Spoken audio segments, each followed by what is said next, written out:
యేసయ్యా యేసయ్యా నీవున్న చాలయ్యా, నీవేలే నాకాధారం. నా యేసయ్యా నీవేలే నాకాశ్రయం. యేసయ్యా యేసయ్యా నీవున్న చాలయ్యా, నీవేలే నాకాధారం. నా యేసయ్యా నీవేలే నాకాశ్రయం. నీవున్న బ్రతుకే నాకెంతో మేలు, నీవున్న చాలు నా జీవితాన. నీవున్న బ్రతుకే నాకెంతో మేలు, నీవున్న చాలు నా జీవితాన. యేసయ్యా యేసయ్యా నీవున్న చాలయ్యా, నీవేలే నాకాధారం. నా యేసయ్యా నీవేలే నాకాశ్రయం.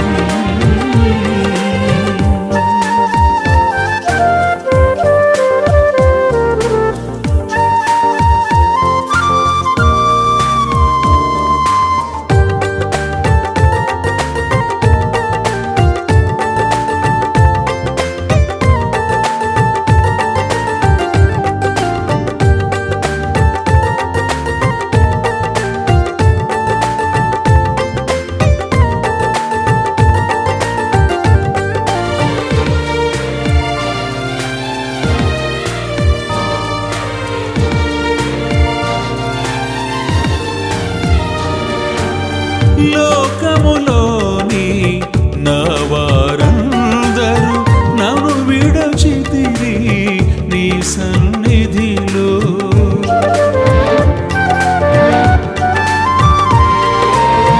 లోకములోని నా వారందరూ నన్ను విడచితిరి నీ సన్నిధిలో. ఏ తోడు లేక నీ తోడు కొరకై వేచియుంటి దేవా వేకువ జాము నుండి. ఏ తోడు లేక నీ తోడు కొరకై వేచియుంటి దేవా వేకువ జాము నుండి. ఆలకించవా నా దిన ప్రార్థన, ఆదుకొనరావా నా యేసయ్యా. ఆలకించవా నా దిన ప్రార్థన, ఆదుకొనరావా నా యేసయ్యా. నీవున్న బ్రతుకే నాకెంతో మేలు, నీవున్న చాలు నా జీవితాన. నీవున్న బ్రతుకే నాకెంతో మేలు, నీవున్న చాలు నా జీవితాన. యేసయ్యా యేసయ్యా నీవున్న చాలయ్యా, నీవేలే నాకాధారం. నా యేసయ్యా నీవేలే నాకాశ్రయం.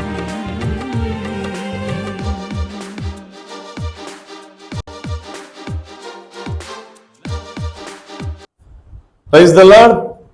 ప్రభువైన యేసుక్రీస్తు శ్రేష్ఠ నామములో వాక్యాన్ని వీక్షిస్తూ అనేక మందికి ఫార్వర్డ్ చేస్తూ, అదేవిధంగా నూతనంగా సబ్స్క్రైబ్ చేస్తూ, అనేకుల చేత సబ్స్క్రైబ్ చేపిస్తూ ఈ ఛానల్ను ప్రోత్సాహపరుస్తున్న ఆత్మీయ బిడ్డలకు, ఆత్మీయులందరికీ, నా ప్రియ అక్క చెల్లెలకు, నా ప్రియ దేవుని పిల్లలైన మీ అందరికి కూడా నా హృదయపూర్వక వందనాలు. మీ కొరకు నేను ప్రత్యేకంగా ప్రార్థన చేస్తున్నాను. తప్పకుండా దేవుడు మీ యొక్క బాధను వేదనను ఎరిగినవాడు, న్యాయాధిపతి, న్యాయము తీర్చును గాక. మీ పట్ల దేవుడు ఖచ్చితంగా నూతన కార్యాలు చేస్తాడని నేను నమ్ముచున్నాను. ప్రియులారా, ఈరోజు ఒక నూతనమైన మాట మనం నేర్చుకుందాం. అదేంటంటే క్షమించుట లేక క్షమాపణ అనే మాట. మన అంశం ఏంటంటే క్షమాపణ, క్షమించుట. చాలామంది మన జీవితంలో ఎన్నో తప్పులు చేస్తూ ఉంటారు.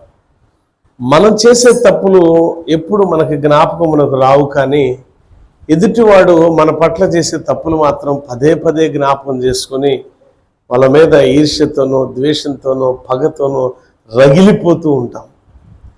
ఇది ఆత్మానుసారమైన జీవితంలో ఎంతవరకు కరెక్ట్?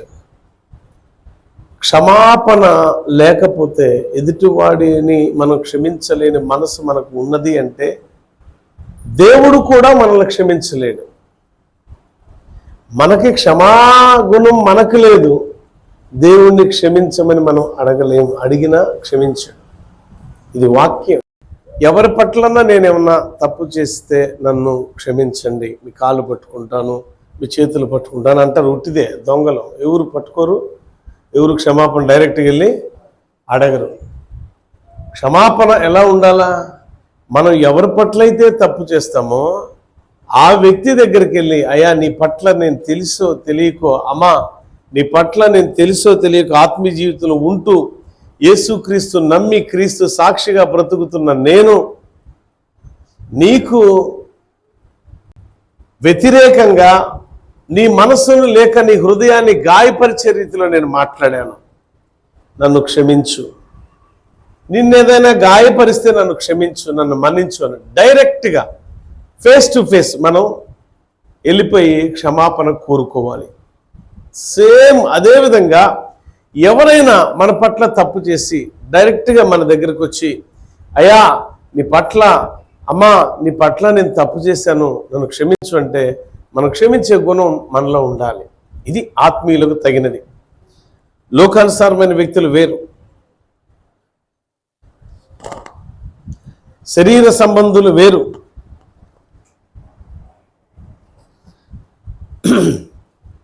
ఆత్మ సంబంధులు వేరు. ఇక్కడ మనం మాట్లాడుకుంటుంది శరీర సంబంధులు ఎలా ఉంటారు, ఆత్మ సంబంధులు ఎలా ఉంటారు.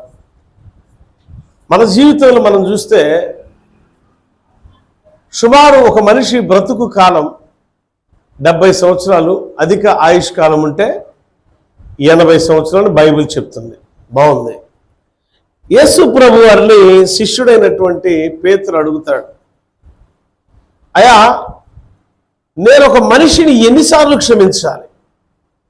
మత్తయి సువార్త 18వ అధ్యాయం 21, 22 వచనాల్లో ఏమి రాయబడి ఉందో స్పష్టంగా మనం చదువుకుందాం. ఆ సమయమున పేతురు ఆయన యొద్దకు వచ్చి, ప్రభువా నా సహోదరుడు నా ఎడల తప్పిదము చేసిన ఎడల నేను ఎన్ని మార్లు అతన్ని క్షమించవలెను?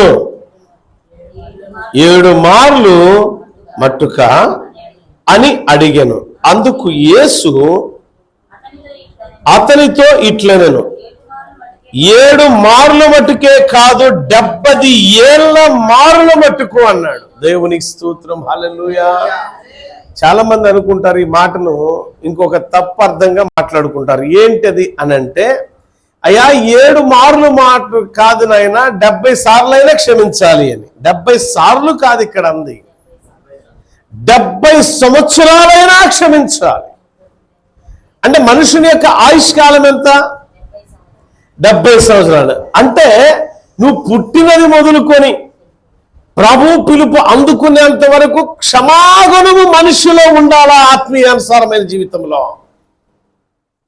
పేతురుకి స్వయంగా చెప్తున్నాడు, నా సహోదరుడు వచ్చి నా దగ్గర తప్పు చేశాడు, వాడు నేను ఎన్నిసార్లు క్షమిస్తే, ఒక 7 సార్లు క్షమిస్తే సరిపోయిందా ప్రభు అంటే తప్పు.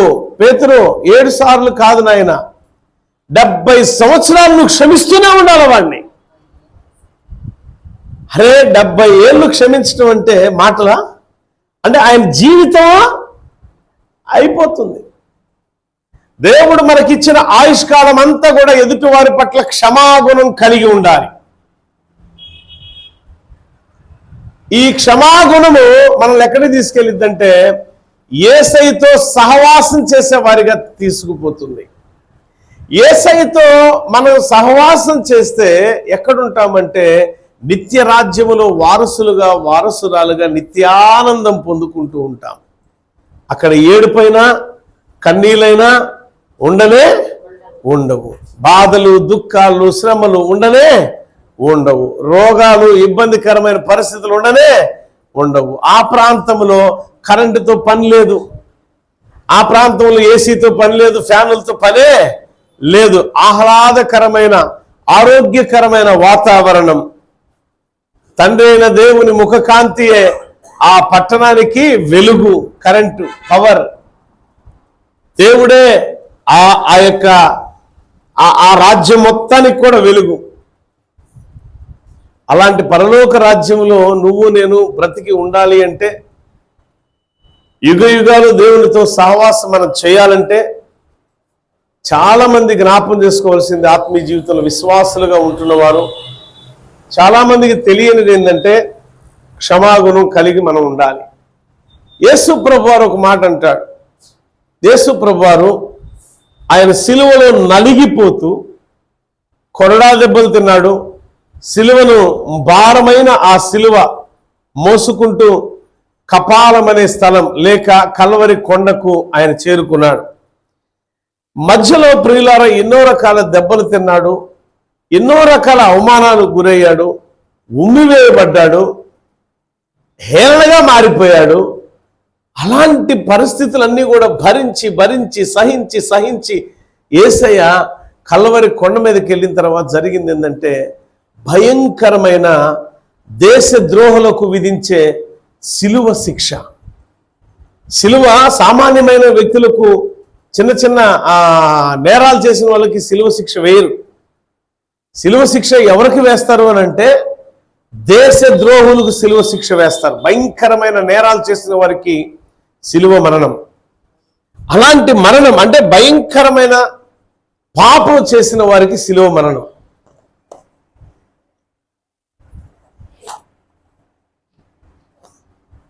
ఇక్కడ అలాంటి మరణాన్ని ఎవరు రుచి చూస్తున్నారు అంటే ప్రభువైన యేసుక్రీస్తు నాథుడు.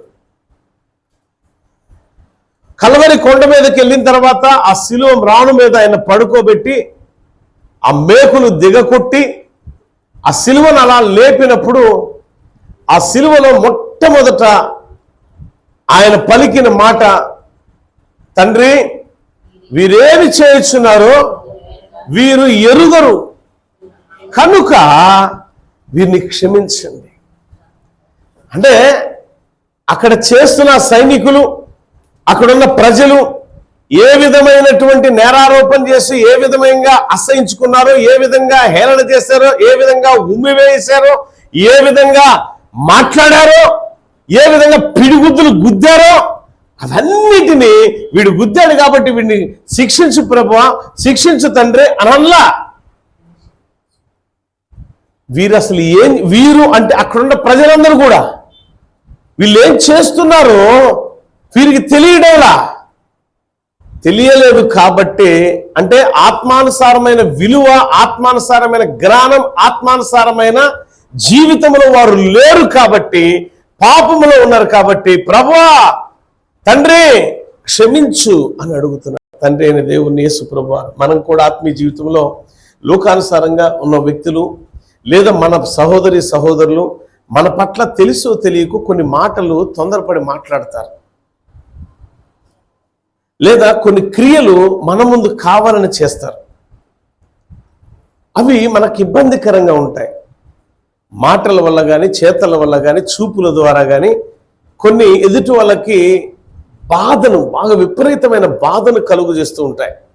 అటువంటి బాధ మనకు కలుగు చేసిన వ్యక్తులను మనం ఎన్నిసార్లు క్షమించాలి అని అంటే మన జీవితాంతం వాళ్ళని క్షమిస్తూనే ఉండాలట. మీరు అంటారయ్యా వాళ్ళని క్షమిస్తూనే పోతే వాళ్ళకి శిక్ష లేదా? ఉంది. శిక్ష, భయంకరమైన శిక్ష ఉంది. ఇక మీరు అనుకుంటూ ఉండొచ్చు, చాలా మంది వాక్యాన్ని వీక్షిస్తున్న వారు కూడా అనుకుంటూ ఉండొచ్చు మీలో, మనం క్షమించే కొద్దీ వాళ్ళ తప్పులు ఎక్కువ చేస్తూ ఉంటారు కదా అని. దుర్మార్గుడు దుర్మార్గంగా ఉండనిమ్ము. బైబిల్ చెప్తుంది, వాని వాని క్రియల చొప్పున వానికి ఫలము ఇవ్వబడును. అంటే వాడు ఏ క్రియలు చేస్తాడో, ఎలాంటి క్రియలు వాడు మన పట్ల చేస్తాడు, ఆత్మీయుల పట్ల, వాడు ఆత్మీయ జీవితంలో ఉండి కూడా ఆ నేరాలు చేసేవాడికి వాడి క్రియల చొప్పున పనిష్మెంట్ అనేది ఉన్నది అని దేవుడు చెప్తున్నాడు. ఖచ్చితంగా ఉంటుంది, ఉండకుండా ఏముండదు. మనం అనుకుంటాం వాళ్ళకేం జరగట్లా, వాళ్ళు చాలా బాగుంటారు కదా అని. ఏబు గ్రంథంలో కూడా ఒక మాట ఉంటుందండి ప్రియులారా, జ్ఞాపకం చేసుకోండి. 22వ అధ్యాయం అనుకుంటా. భక్తిహీనుల గురించి మాట్లాడుతూ భక్తిహీనులు ఇలానే ఉంటారంటే కాదు. నా కళ్ళ ముందే భక్తిహీనులు బలాభివృద్ధి చెందుతున్నారు, వారి పిల్లలు అభివృద్ధి చెందుతున్నారు అంటే వారు లోకానుసారమైన అభివృద్ధి చెందుతారేమో, కానీ వారికి తగిన కాలమందు దేవుడు శిక్షను విధిస్తాడు. వారిని చూసి నువ్వు వ్యసన పడబాక. కీర్తనకారుడైనటువంటి దావీదు కూడా అంటాడు, ఆయన రాసిన కీర్తనలో చోటు ఉంటుంది 37 అనుకోండి బహుశది, చెడ్డవారిని చూసి నువ్వు వ్యసన పడకు, ప్రియులారా దుర్మార్గుల గురించి వ్యసన పడకు, దుష్టుల గురించి వ్యసన పడకు, పాపాత్ములు పాపము చేయుచున్న వాడి గురించి వ్యసన పడబాక. ఆయన రాకడ సమయంలో ప్రతి ఒక్కరి పట్ల ఆయన నిశ్చయముగా తీర్పు తీర్చు దేవుడై ఉన్నాడు, ఎవరిని వదిలిపెట్టడం. కనుక నీతిమంతులుగా యేసుక్రీస్తు రక్తంలో కడుగబడిన మనం ఎలా ఉండాలి అంటే క్రీస్తుకు మాదిరిగా ఉండాలా. అంటే క్రీస్తుకు మాదిరిగా అంటే యేసుక్రీస్తుని ఏ రీతిలో హింసించారు, ఏ రీతిలో అవమానించారు, ఏ రీతిలో బాధలు పెట్టారు, ఏ రీతిలో కొరడాలతో కొట్టారు, ఏ రీతిలో గాయపరిచారు, ఏ రీతిలో సిలువకు వేలాడదీశారో అంత బాధను అనుభవిస్తూ ప్రభు అంటున్నాడు, తండ్రి వీరేం చేస్తున్నారో వీరిని క్షమించు, క్షమించు. అంటే అన్ని చేసినా సరే వాళ్ళ క్షమించు. మనకుందా ఆ క్షమాగుణం?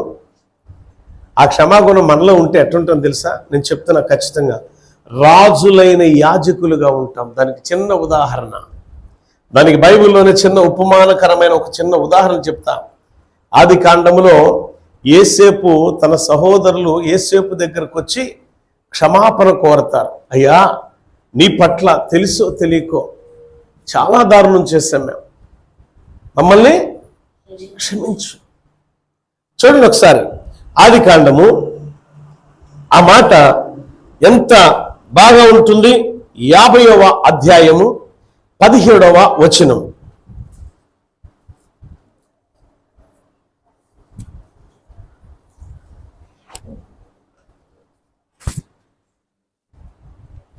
యాభైవ అధ్యాయం 17వ వచనములో వారి యొక్క సహోదరులు యేసేపు దగ్గరకు వచ్చి యేసేపుతో మాట్లాడుతున్నారు. ఏమనగా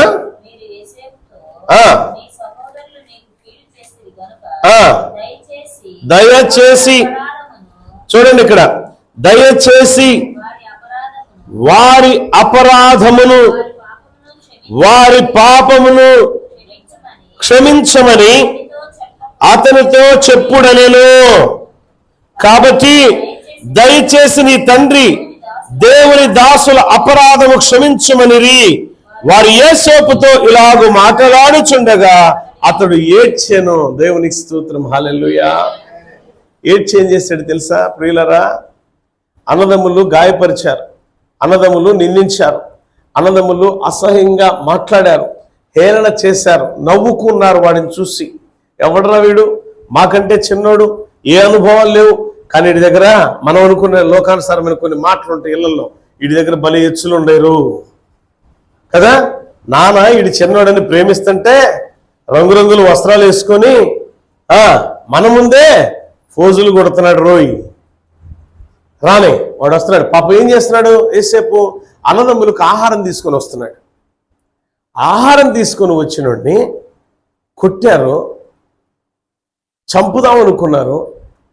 ఆఖరికి యూదా చెప్పిన సలహా ప్రకారం ఆ మిద్యానీయులకు అమ్మేస్తే డబ్బులు వస్తాయిరా బాబు అని చెప్పేసి అమ్మేశారు. అమ్మటం వల్ల అంటే ఎక్కడి నుంచి ఎక్కడికి ఎదిగాడో యేసేపు ఒకసారి జ్ఞాపకం తీసుకోండి. గుంటలో పడినవాడు, నిందించబడ్డాడు, అవమానించబడ్డాడు, హేళన చేయబడ్డాడు, గుంటలో పడ్డాడు. ఎక్కడికి వెళ్ళాడంటే ఐగుప్తుకే చక్రవర్తి అంతటోడయ్యాడు. దేవునికి స్తోత్రం, హల్లెలూయా. ఐగుప్తు దేశానికి చక్రవర్తిగా ఎట్లా ఎదిగాడంటే మొదట అవమానించబడ్డాడు, నిందించబడ్డాడు, గుంటలో పడ్డాడు, అమ్మివేయబడ్డాడు. ఎక్కడికి వెళ్ళాడు అని అంటే బానిసగా వెళ్ళిన వాడు చక్రవర్తి అంత స్థాయికి ఎదిగాడు. దేవునికి స్తోత్రం, హల్లెలూయా. ఆ స్థాయికి వెళ్ళి యేసేపు ఆత్మజ్ఞానం కలిగిన వాడు కాబట్టి అన్నదమ్ముల పట్ల దయాదాక్షిణ్యం కలిగి క్షమాగుణం కలిగి, ఒరేయ్ లోకానుసారమైన వ్యక్తులు అయితే అంటారు, వీళ్ళు కదా నన్ను కొట్టింది, వీళ్ళు కదా నన్ను అవమానపరిచింది, ఈ అన్నలే కదా నన్ను హేళన చేసింది, ఈ అన్నలే కదా నా తల్లిదండ్రులను దూరం చేసింది, ఈ అన్నలే కదా నన్ను అమ్మివేసింది. ఖచ్చితంగా ఇటువంటి వారిని నేను ఎట్టి పరిస్థితుల్లో విడిచిపెట్టను, బంధించండి వీరిని అనేవాడు. ఎవరో లోకానుసారమైన వ్యక్తి అయితే, కానీ దైవికమైన ఆత్మచేత నింపబడిన వాడు యేసేపు కాబట్టి, దైవికమైన జ్ఞానం కలిగిన వాడు కాబట్టి, ఆత్మానుసారమైన జీవితంలో నడుస్తున్న వ్యక్తి కాబట్టి క్షమాగుణం కలిగి ఉన్నాడు. యేసేపు క్షమాగుణం కలిగి లేడా? చూడండి, జ్ఞాపం చేసుకోండి, అన్నదమ్ములు ఆ విధంగా చేసినా సరే ఒక క్షమాగుణం కలిగి ఉన్నాడు. ఆ క్షమాగుణం ఎక్కడికి తీసుకెళ్ళింది తెలుసా?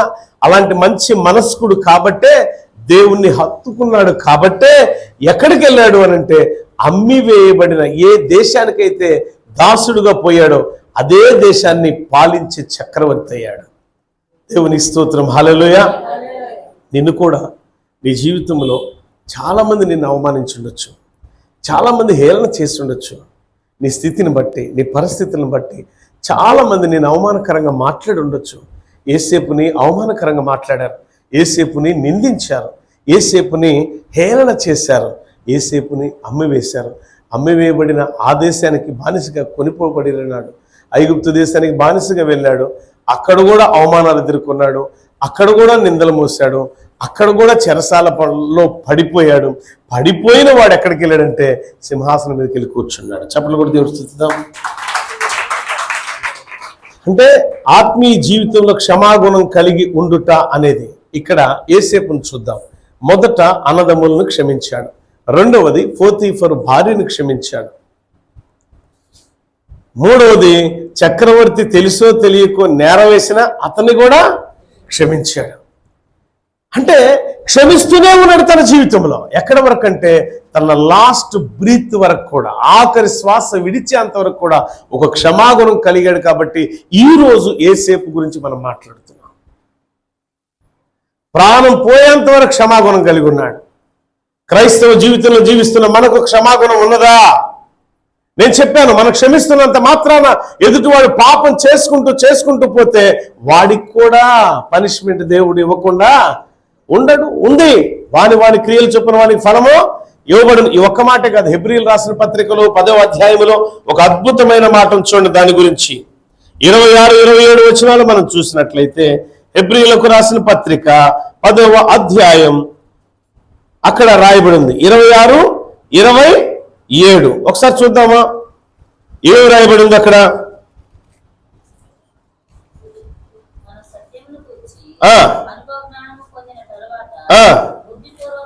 అందరూ వినాలి, ఇప్పుడు అందరూ వినాలి.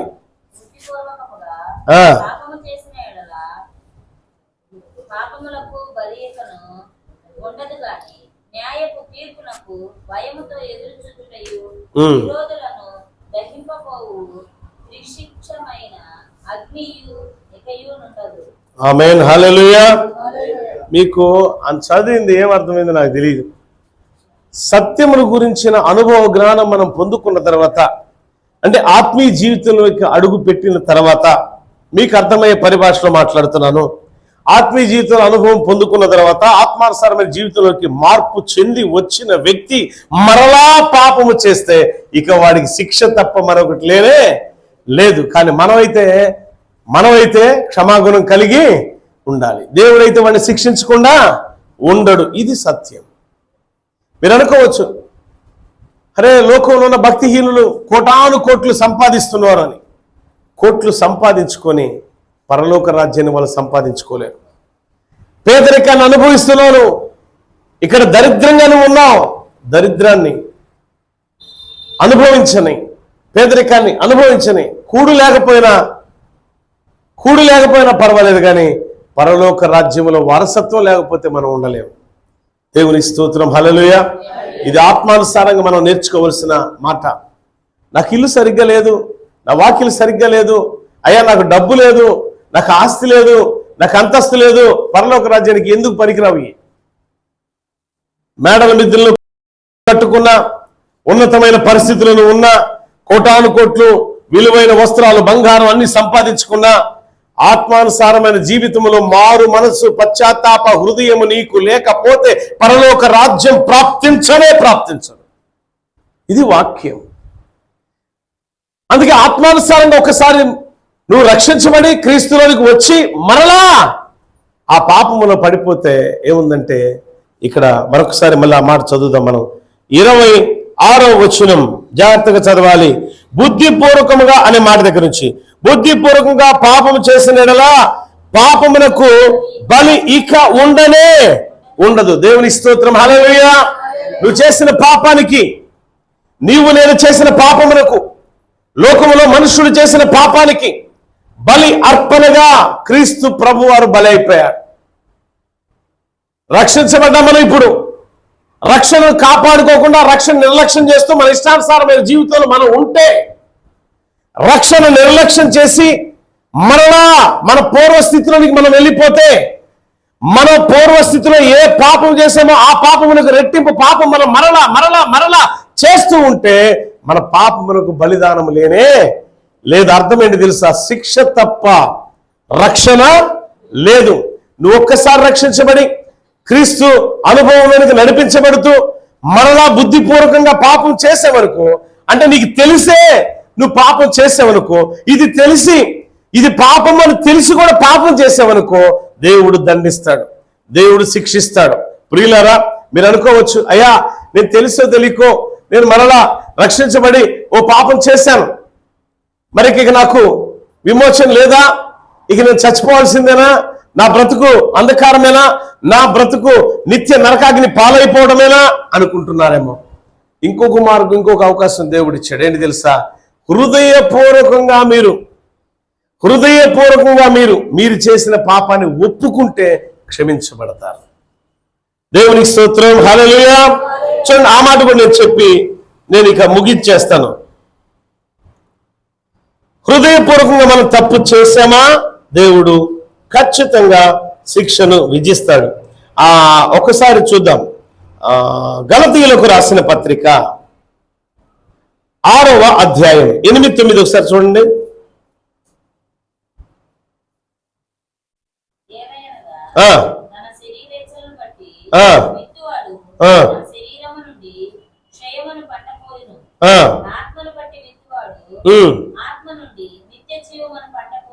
ఆమేన్. హల్లెలూయా.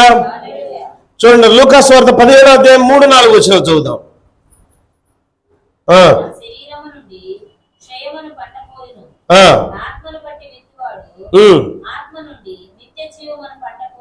ఆమేన్. హల్లెలూయా. చూడండి, లూకా సువార్త 17వ అధ్యాయం 3-4 వచనాలు చదువుదాం. లూకా సువార్త 17వ అధ్యాయం.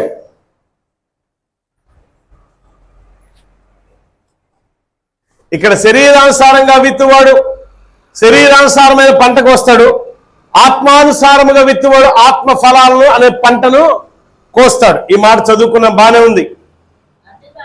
ఇక్కడ 17వ అధ్యాయం లూకా సువార్తలో ఏం రాయబడింది? 3-4 వచనాలు రాయబడిన మాట చదువుతున్నాం. అందుకు ఆయన 17:3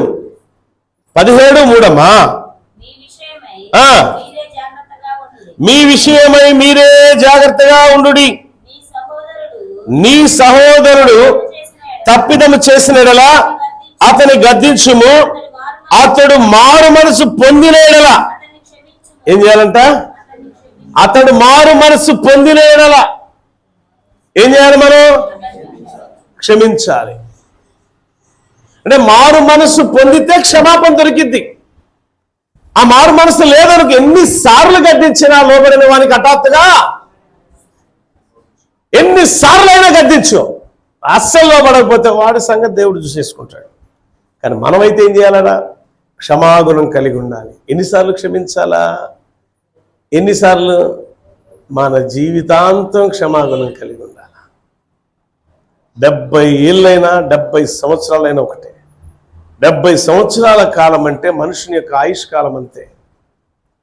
మానవుడు తల్లి గర్భం నుంచి పిండంగా, ఆ పిండ ఉత్పత్తి జరిగిన తర్వాత, ఈ భూమి మీద మనిషి పడిన తర్వాత వాడికి కాస్త గుస్త నాలెడ్జ్ రావాలి అంటే, తెలివితేటలు రావాలంటే బాల్యం తర్వాత యవ్వన ప్రాయంలో వస్తాయి. అంటే సుమారు 15 సంవత్సరాల నుంచి 20 సంవత్సరాలు అనుకోండి, మనం అనుకుందాం. 15-20 సంవత్సరాల మధ్యకాలంలో జరిగిన ప్రతిదీ మనకు గుర్తే ఉండేది. గుర్తుండదా? గుర్తుంటాయి, బాగా గుర్తుంటాయి. అంటే ఆ కాలం 15-20 సంవత్సరాల కాలం నుండి ఎప్పటి వరకు 70 ఏళ్ళు. అంటే ఎన్ని సంవత్సరాలు క్షమించమంటున్నాడు? అధిక ఆయుష్కాలం అయితే 80 సంవత్సరాలు అన్నాడు కదా. ఈ ఒక 20 కలుపుకుంటే ఎన్ని సంవత్సరాలు? అంటే సుమారుగా 100 సంవత్సరాలైనా నీలో ఏ గుణం ఉండాలా? నీకుందా? నీకుందా? ఆత్మఫలాలు నువ్వు ఎందుకు కోయలేకపోతున్నావు? ఆత్మానుసారమైన జీవితంలో నువ్వు లేవు కాబట్టి ఆత్మఫలాలు పొందుకోలేకపోతున్నావు. ఇప్పుడు మన గలతీయులు రాసిన పత్రికలో 6వ అధ్యాయంలో చూసాం. శరీరానుసారంగా విత్తువాడు శరీరానుసారమైన పంటను కోయను, ఆత్మానుసారంగా విత్తువాడు ఆత్మానుసారమైన పంటను కోయను. చూడండి, ఇళ్లలో మనం ఇప్పుడు యేసేపు గురించి మాట్లాడాము, బాగుంది. యేసయ్య గురించి మాట్లాడాం, బాగుంది. ఇంకొక వ్యక్తి గురించి నూతన నిబంధనలో చెప్పాలంటే స్టెఫను రాళ్లతో కొట్టబడి హింసించబడుతూ, అవమానించబడుతూ, ద్వేషించబడుతూ, విపరీతంగా తమకిష్టం వచ్చినట్టు రాళ్లతో కొడతంటే దెబ్బ మీద దెబ్బ పడుతూ, గాయం మీద గాయం అవుతూ, ఆ రక్తం చింది ఆ వస్త్రం అంతా కూడా రక్తసిక్తమైపోయి రక్తపు ముద్దలాగా మారిపోయిన స్టెఫన్ అంటున్నాడు అపోస్తుల కార్యాల గ్రంథములో 7వ అధ్యాయములో 59వ వచనం 60వ వచనంలో రాయబడిన మాట, తండ్రి వీరేమి చేయుచున్నారో వీరెరుగరు కనుక వీరిని క్షమించండి. ఈ మాట ఎవరన్నారు? క్షమించే గుణం కలిగిన యేసేపు అన్నాడు, క్షమించే గుణం కలిగిన యేసయ్య అన్నాడు, క్షమించే గుణం కలిగిన స్టెఫన్ కూడా అన్నాడు. క్షమించే గుణం కలిగిన ఆత్మానుసారమైన దేవుని రక్తములో, క్రీస్తు రక్తములో కడుగుబడి ఆత్మ అనే విత్తనాలు నాటబడి ఆత్మ ఫలాలు పొందుకోవడానికి సిద్ధంగా ఉన్న ఆత్మీయులైన మనమందరం కూడా క్షమాగుణం కలిగి ఉండాలి. నీ సహోదరుడు, నీ సహోదరు నీ పట్ల ఏదన్నా తప్పు చేసిందనుకో, క్షమించాలి. ఒకవేళ క్షమాగుణం నీలో లేదు అని అంటే నీలో దురాత్మ ఎలుబడి చేయుచున్నది. నువ్వు శరీరానుసారమైన వ్యక్తిగా ఉన్నావు, నువ్వు లోకానుసారమైన వ్యక్తిగా ఉన్నావు. క్షమాగుణం ఎవరిలో ఉండదో వారు లోకానుసారమైన వ్యక్తులు. వాక్యం సెలవిస్తున్నది. క్షమాగుణం ఎవరిలో ఉంటుందో వారు ఆత్మానుసారమైన పంట ఫలాలు తింటారు కాబట్టి వారు ఆత్మీయులు అని కనబడుతున్నది. నువ్వు లోకానుసారమైన వ్యక్తిగా ఉంటావా, ఆత్మానుసారమైన వ్యక్తిగా ఉంటావా? నిర్ణయం నీదే. దేవుణ్ణి నీ ఎదుట ఆయన సన్నిధి ఉన్నది. ఆయన సన్నిధిలో నువ్వు ఏ విధంగా ఒప్పుకుంటావు? ప్రభువా, ఇన్ని సంవత్సరాలు నా చెల్లి నా పట్ల తప్పు చేసింది, నా అక్క నా పట్ల తప్పు చేసింది, నా అన్న నా పట్ల తప్పు చేశాడు, నా తమ్ముడు నా పట్ల తప్పు చేశాడు, నా స్నేహితుడు నా పట్ల తప్పు చేశాడు. ఒక్కసారి నాకు క్షమించే మనసు నాకు దయచేయి ప్రభువా.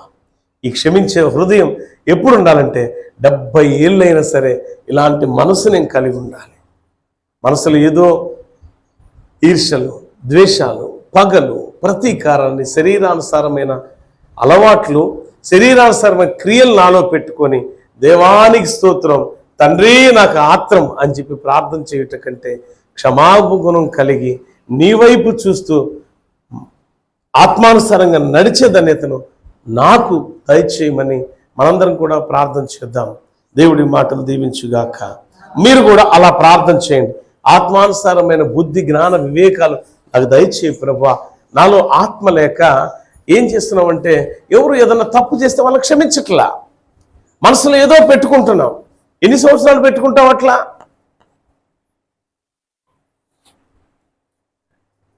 క్రీస్తు రక్తంలో కడుగుబడి క్రీస్తుకు అవమానకరంగా జీవిస్తున్న నిన్ను, నువ్వు చేస్తున్న తప్పులకి క్షమించే బుద్ధి జ్ఞానం నాకు దయచేయి ప్రభువా. నీకు అసహ్యకరంగా నేను ఉండకూడదు. క్షమించాల్సిన వస్తే నన్ను ఎన్నిసార్లు నువ్వు క్షమించాలో ప్రభువా. పాస్టర్ గారు అడిగితే ప్రార్థన చేస్తున్నారంటే చేస్తున్నాం అంటున్నాం, కానీ అబద్ధం అనే విషయం నాకు తెలుసు, నీకు తెలుసు ప్రభువా. అబద్ధాల్లో మేము బ్రతుకుతున్నాం. పరిచర్య బాగా చేశారంటే బాగా చేసామంటున్నాం, కానీ అబద్ధం. ఆ విషయం నీకు తెలుసు, మాకు తెలుసు ప్రభా. క్షమించండి ప్రభా. ఆత్మానుసారంగా ఎన్నో తప్పులు మేము చేశాం, మమ్మల్ని క్షమించండి, మన్నించండి. ఎందుకు ఆత్మఫలాలు మేము పొందుకోవట్లేదంటే ఆత్మ మాలో వసించటల్లా. ఎందుకు వసించట్లేదంటే శరీర క్రియలు మాలో ఉన్నాయి కాబట్టి అని పాప క్షమాపణతో దేవుని వైపు తిరిగి పశ్చాత్తాపడుతూ దేవుణ్ణి అడుగుదాం. దేవుడి మాటలు దీవించి ఆశీర్వదించు గాక. ప్రార్థించుకుందాం. మహాపరిశుద్ధుడా, మహోన్నతుడా, శ్రేష్టమైన గొప్ప దైవమా, ఈ వాక్యాన్ని వీక్షిస్తున్న ప్రతి బిడ్డను జ్ఞాపకం చేసుకోండి. తెలుసో తెలియకో ఎన్నో రకాల తప్పులు చేస్తూ ఉంటాం ఈ లోకములో. అయ్యా మమ్మల్ని మన్నించండి స్వామి, మమ్మల్ని క్షమించండి ప్రభువా. ప్రార్థన జీవితంలో క్షమాగుణం మేము కలిగి ఉండాలి. ఆత్మానుసారమైన బ్రతుకులో క్షమించే మనసు మాకు ఉండాలి. ఎందుకంటే నీ సహోదరుడు లేక నీ సహోదరి నీ పట్ల తప్పు చేసినప్పుడు ఎన్ని మార్లైనా క్షమించాల్సిందే. అది 70 ఏళ్ళైనా అది 80 ఏళ్ళైనా తప్పదు ప్రభువా. ఆ క్షమాగుణం మాకుంటేనే పరలోక రాజ్యం మాకు ప్రాప్తిస్తుంది. ఆ క్షమాగుణం మాలో లేకపోతే మేము దౌర్భాగ్యులము, మేము శరీరానుసారమైన వ్యక్తులమని క్లియర్గా స్పష్టమవుతుంది. అయ్యా సహాయము దయచేయండి, మీ కృపలో వర్ధిల్ల చేయండి. ఏ పాపం ఏ మరణం మాకు అంటకుండా పాప క్షమాపణ కోరిన ప్రతి వ్యక్తిని, మా పట్ల ఏదైనా పాపం ఎవరైనా చేశారా, ఏదైనా తప్పు చేశారా, వాళ్ళు మమ్మల్ని క్షమించమని అడిగితే క్షమించే మనసు మాకు దయచేయమని, అలానే ఈ వాక్యాన్ని వీక్షిస్తున్న ప్రతి బిడ్డకు అటువంటి మనసును దయచేయమని, చేరి వచ్చిన బిడ్డలందరికీ అట్టి మనసు దయచేయమని, నీ కృపా నీడలో ఏదేమో అందుకని మేము ఇలా ఉన్నామేమో మమ్మల్ని క్షమించి మన్నించి నీ కృపకు పాత్రలుగా చేయమని, ఎందరు అనారోగ్యంతో ఉన్నారో ఆ బిడ్డలందరికీ ఆరోగ్యం దయచేయి. ఎందరు ప్రభా వ్యవసాయ పనుల్లో, ఉద్యోగ పనుల్లో, వ్యాపారాల్లో ఉన్నారో ప్రభా ఆ బిడ్డలకు ప్రభా ఫలభరితమైన ఆశీర్వాదాలు దయచేయండి. ఉద్యోగమును పోగొట్టుకొని కోర్టు కేసులో ఉన్న వారికి విడుదల దయచేయండి నాయన. అయా వ్యవసాయంలో భూమి వివాదాలు ఉన్నవారు ఉన్నారు, విడుదల దయచేయండి ప్రభా. బిడ్డలు చదువుతున్న వారు ఉన్నారు ప్రభు, మంచి జ్ఞానం దయచేసి తల్లిదండ్రులకు మంచి పేరు తీసుకొచ్చి బిడ్డలను ఉంచండి. ఈ వాక్యములో ఏకీభవించి ప్రార్థనలు ఏకీభవించి స్తుతించి అయా నాతో కలిసి అయా ఇదిగో అయా ఏకీభావాన్ని ప్రభా తెలియపరిచిన ప్రతి బిడ్డను దీవించమని, ఏకాత్మను ఏక హృదయాన్ని ఏక మనస్సు ప్రభా నీ బిడ్డలకు దయచేసి నీ కృపా నీడలో వర్ధిల్ల చేయమని యేసు నామమున అడుగుచున్నాను తండ్రి, amen. God bless you all. దేవుడు మిమ్మల్ని మీ కుటుంబాలను దీవించుగాక. ఆమెన్.